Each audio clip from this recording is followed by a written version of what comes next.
Okay, let's be real here. The Devil May Cry anime sucks.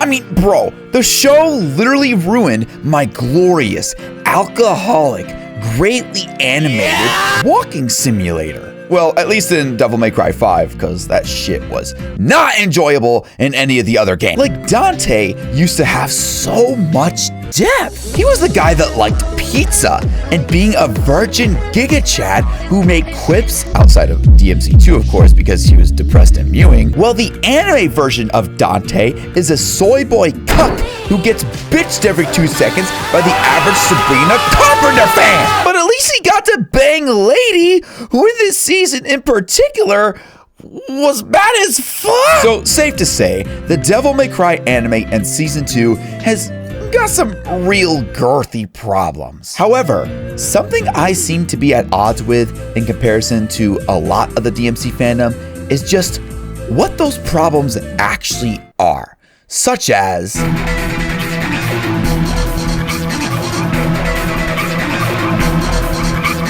So a common argument I have heard is that this show is not a true adaptation of the games, and it has basically ruined everything. Because altering the games in any way is a sin worse than death, since the games are obviously flawless masterpieces. So the show, daring to take its own liberties with the lore, the characters, voice actors, and even the music, deserves nothing but monkey doo-doo. Like, instead of having Dante go to some boring environments such as the Demon World, Arius's Gooning Cave, or fighting Virgil in the rain, I would much rather have him perpetually explore some gigantic fortress somewhere, solving a copious amount of puzzles that make me want to blow my brains out. Or Lady, instead of being some angsty teen who is hell-bent on firing the most illegal weapons possible in New York State, is instead a military commander because she managed to get recruited by the average Catholic priest who made sure to get child's insurance before adopting her. And yeah, you know what? I would absolutely agree with the Devil May Cry fans on this point. If the show wasn't literally a spin-off and not actually canon to the games. Like, if it was a direct adaptation to the games, I would understand, but it's not. Because on its own, the show does follow closely behind the lore of the original games. It just simply repackages them in order to tell their own original story. And yeah, the lore is not done perfectly in this show, and sometimes the show takes its own creative liberties. But not all those creative liberties are bad. Some of them are actually quite fantastic, I'd say, actually. Such as Mundus's propaganda maxing, or Virgil's character, or giving us a clear backstory on the dynamic Virgil and Dante had growing up as kids and how that would eventually impact them in their adulthood. Or President Batman being based in season 1 because America! Fuck yeah! Because if the show tried to directly adapt the games, it would not only fail because of the fundamental differences between game design and show writing, but it would also lead to the fandom directly comparing the two without giving them a fair chance to stand on their own merit. But honestly, you might as well just make a direct adaptation at this point, because that's just basically what the Devil May Cry fandom has been doing this entire time. And something that especially irks me is that when the show does make efforts to make references to the meme culture or the things that have actually kept the show alive for many years, such as the plastic chair, they cannot help but to absolutely shit on it. Like, you're really telling me that the central meme that lived on in the DMC fandom for many years to come is just a LARPer's wet dream? Like, you're really telling me that you would rather have Virgil's shitty tentacle porn thrown instead? Like, does anybody even remember Virgil sitting on the throne? Everyone remembers the plastic chair. And now you want to act like anybody who makes a reference to it is LARPing? Like, I don't think I'm alone when I say this, because I have played every single Devil May Cry game, apart from 2, of course, and I found this reference hilarious. Like, honestly, the only type of people that I would see having a problem with this are basement dwellers who have a worse receding hairline than Vegeta, who have been playing League of Legends for way too long. The show should be judged based upon its own merits, not the merits of a game that is connected through an entirely different universe. Merits such as how well the show did their music, which in my oh-so-controversial opinion, was fucking spectacular! Because apart from Dante cosplaying as Edward to a song that isn't even about kissing, but rather grieving over a lost loved one, seriously, how did they think that this moment would not get memed into oblivion? Like, the Twilight movies came out 18 years ago! How are we still doing this? Like, I guess the 2008 financial crisis wasn't traumatizing enough. But as for the rest of the show, the soundtracks just fit really damn well, such as Dante and Virgil's first and final fight, which honestly just makes me want to combust every time I watch it, or Virgil killing those soldiers with absolute aura-farming swagger, and then top that off with fantastic animation that improved upon the CGI slop from the first season, and you got an absolutely peak season from the perspective of just music and action sequences alone. So I'm sorry, but I cannot say that this show is just mindless garbage like a lot of people believe. However, a part where I feel like the Devil May Cry fandom might actually have a point is in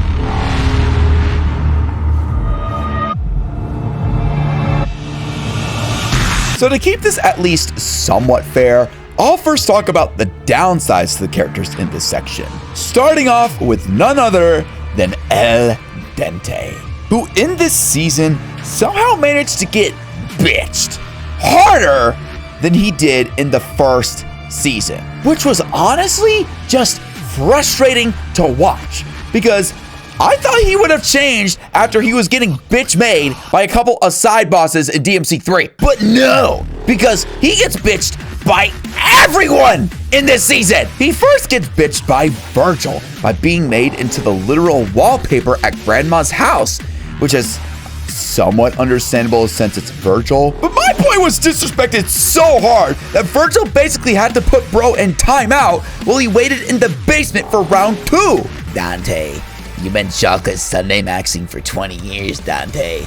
Well, I've been getting fucked by my stepdaddy Mundus. Virgil, it was actually a strawberry ice cream. Shut your bitch ass up! I'll be waiting in the basement for round 2, Dante.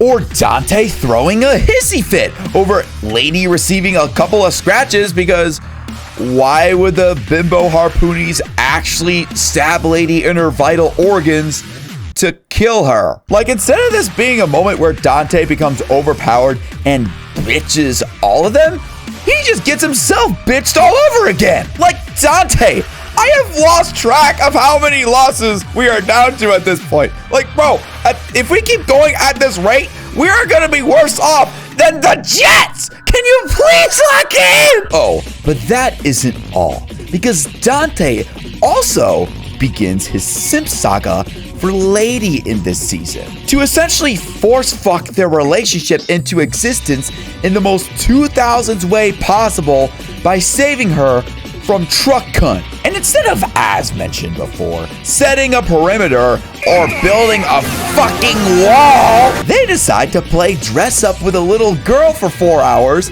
hop dick for the other 3, and spend the last getting beat up so bad that I low-key forgot that these were random side characters. Just the fact that they had the time to make this plan better, or to simply relocate until the solar eclipse passed, but actively chose not to, will never not boggle my mind. Also, can't forget about how Virgil conveniently teleported them within 10 hours of the professor from Dante's local college.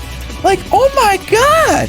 How considerate of Virgil to do something like that for Dante! And if you want to be a considerate Giga Chad like Virgil, then you should consider subscribing to the Super Kami Jacob channel. I mean, you could have teleported him to Alaska, to Canada, or basically to anywhere that would have kept him and Lady as far away from Arius as possible. But I can't exactly blame Virgil when Dante had an 8-hour lead and proceeded to do nothing with it! Dante in this season genuinely had a sick fucking design. And with his sequence with the ebony and ivory, I genuinely thought that they were setting him up to absolutely rock the socks off of this season. And yeah, he would on occasion, but for the most part, his character was just lackluster. The only bright side I see to this is how his character could actually contrast with Virgil's, that being hard work versus talent, and how Dante's constant losing could act as a catalyst for him, showing him that his raw talent alone will not be all it takes to allow him to win every fight. And if he truly wanted to prevent the fate of Virgil fighting against Mundus, then Dante should have just simply been strong enough to take on Virgil. But he wasn't in the first place because he wasn't training. And with this revelation, he'll understand that he can't just fuck around and eat strawberry sundaes from a Berry Delight whenever he wants. He will realize that he needs to lock in and go to the hyperbolic time chamber. Oh yeah, and I guess people also had problems with Lady's character in this show, but to be completely fair, she wasn't even much of a character to begin with in the games. The main problem people actually had with her character was her cursing in the first season, which is completely understandable, but they mostly corrected that in season 2, and even managed to make fun of themselves in the process, showing how they learned from their mistake. So honestly, at this point, I don't see what the problem is. The real problem I have, however, is with Arius, aka the tentacle porn guru, because his alcoholic father was low-key a bitch and traumatized him to, I guess, wanting the entire world to burn down. And honestly, he must have had a boner that was hell-bent on only doing this, because despite bro literally having the ability to reincarnate whenever he dies, he never decided to use that time to up his drip game, up his fade, or like get a different face. No, instead, bro basically pulled a Dr. Giro by keeping his same ugly ass face for multiple generations, cursing all of his descendants in the process by keeping the same 2000 grape face, hairstyle, and sense of humor that hasn't evolved since the Heian era. Like, he probably hasn't even evolved his laundry detergent either. Like, you already know that his drip stank as fuck. I mean, honestly, he probably would have been a much more effective antagonist overall if he had actually did something every time he reincarnated, but instead, he basically just cosplays as Edward. Like, oh my gosh, guys, I wonder who the evil guy is, guys. It could literally be anyone, guys. Subscribe to my channel for more intelligent shit at 3 a.m. Arius' central goal of summoning Argosax is actually what makes him a great and threatening antagonist. But they also did Argosax so dirty because instead of making his final form the golden, angelical, pristine final form like it was in DMC 2, they instead decide to reverse the order and make it so that his golden form comes out first, just for him 10 seconds later to transform into a literal walking, talking turd. Like, why? Why does he look like an artificial meatball from Cloudy with a Chance of Meatballs? But now we need to shift gears and talk about the actually good characters in this adaptation, starting off with Mundus. Because here's the thing to understand about Mundus. Mundus in the games was low-key just a vague and evil demon big bad for Dante to fight and defeat in order to save the world. Well, in the show, bro is propaganda maxing to such a great degree that he's low-key got me convinced to turn against the entire Earth, especially with President Batman's hypocritical, inconsistent Catholic ass this season, who, by the way, basically decided to use the devil to kill the devil, because that would definitely sit well with his Catholic God. But because of Mundus, Virgil's backstory and reasoning for embracing his demon side makes all the more sense. It wasn't just simply losing his mother, but also being specifically trained to love power, because Mundus was constantly bestowing his philosophy upon him like it came straight out of Greek mythology. And to top it all off, Mundus's motivation actually made sense for the betterment of the world. Because before Argisax was originally summoned many years ago, demons and humans were able to live together in harmony. But everything changed when the Argisax nation attacked and fucked everything. And honestly, just laying this out in front of me, it makes me realize that Argisax in the anime is much more like Mundus from the games. Because Mundus in the show was simply just trying to put the world back to the way it was before Argisax had ruined everything. But unfortunately, Mundus just kind of got lost in the sauce and basically wanted to start installing Trojan viruses on everyone's computer. And that is why Sparta decided to oppose him. Oh yeah, people were also upset about Sparta's character too, even though his character in the games is like not described whatsoever. But he quite literally was fighting to keep the world at peace anyway while being a deadbeat. Like, what problem do people actually have with Sparta in this story? I don't get it. But finally, we got Virgil, the greatest character of them all. Because look, I love Virgil in the games, but he was mostly just a guy who was arrogant and had lust for power because of the death of his mother. And for the most part, the games after that just show him dealing with the consequences of his own dumbass decisions. In the show, however, Virgil is far more logical with how he thinks things through. Like, we know that he bitches Dante physically and mentally because of his superior education at Harvard. But also, Virgil, after learning the truth about Mundus, doesn't actually openly disagree with Mundus just because of this. He actually still believes in the logic behind what Mundus is doing. However, the unfortunate thing for him is that he killed Virgil's mom. So it's time for him to put his paws up, which once again is another weird part of the anime, because people claim that Virgil hates his mom, even though he's literally fighting against Mundus specifically because he killed his mom. Like, Virgil literally says it right here. How much more clear do we need this to be?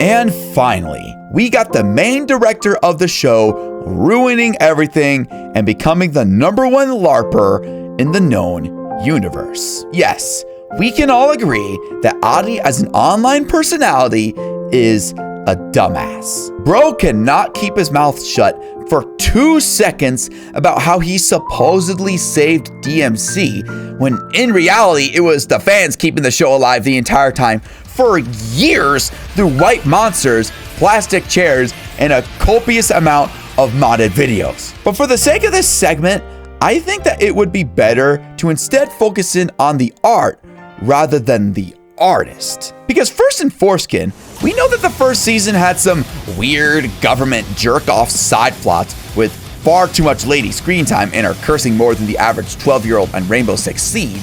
But in season 2, they largely addressed a lot of these problems. Love it or hate it, but the decisions behind Mundus's and Virgil's character, the costume designs, the music, the fights, and a bunch of the other things that the show had to do to become closer to the original game's lore is not easy to pull off in the context of an animation studio like Netflix. Because we all know that when it comes to Netflix animating shows, that it will take whatever shortcut it can. So in order to get the Devil May Cry anime on the correct track that it has been going on, Adi did have to actively push for a lot of these things to have to be done. Once again, Adi as an online personality is trash but you cannot deny that he made some great decisions to make this anime as great as it was. Now, that isn't to say that Adi did everything perfectly, because my main gripe with one of the creative liberties that he decided to take in season 2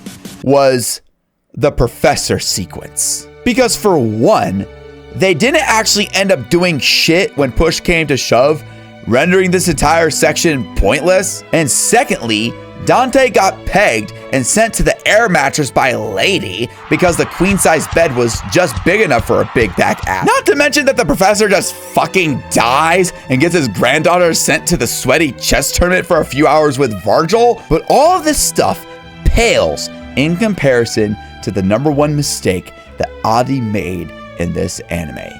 And that is the fact that bro doesn't know how solar eclipses work. Like, the moon should not be visible already.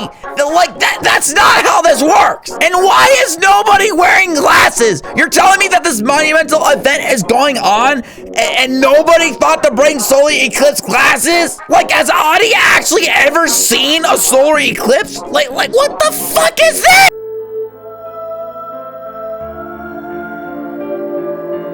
When it comes to this anime adaptation, it's got a lot of mistakes to learn from. Some basic growing pains. But to act like the show is just a LARPing piece of dog shit makes me think that the DMC fans were the true LARPers all along. Because you say that you want DMC 6, but you aren't willing to accept anything that veers even slightly off of the original 5 games.